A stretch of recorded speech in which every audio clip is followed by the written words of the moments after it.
When we think about election security, there is a difference between election interference and election influence. We know nation states are attempting to interfere in our elections. The federal government, specifically the Cybersecurity and Infrastructure Security Agency, as well as the intelligence and defense infrastructure of our government, and industry, have done an effective job of thwarting interference.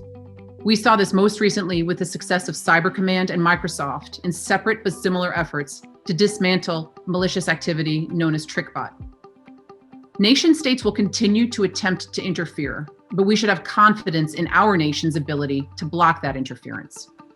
We have 10,000 voting jurisdictions in this country. Each one is responsible for protecting itself. At the end of the Obama administration, elections were identified as part of our critical infrastructure, meaning the federal government has the authority to respond if those systems are under attack. This designation also gives election officials increased access to federal resources. We're doing everything we can to secure our election infrastructure. But voters have to be aware that this election will be different.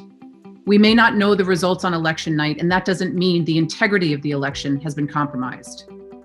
But what I am worried about is election influence. Nation states are using social media and other tools to undermine faith in the US democratic process, and I'm concerned about what's being done. Before the election and after the election, we can't code our way out of influence operations. Regardless of the election outcome, we have to revisit how we can do better on influence operations because we're failing right now. Every voter needs to know how to avoid falling victim to disinformation campaigns that prey on human nature. You should always validate information sources before internalizing that information or sharing it. We can't allow adversaries to sow discord within our nation through social media and other vehicles after the election.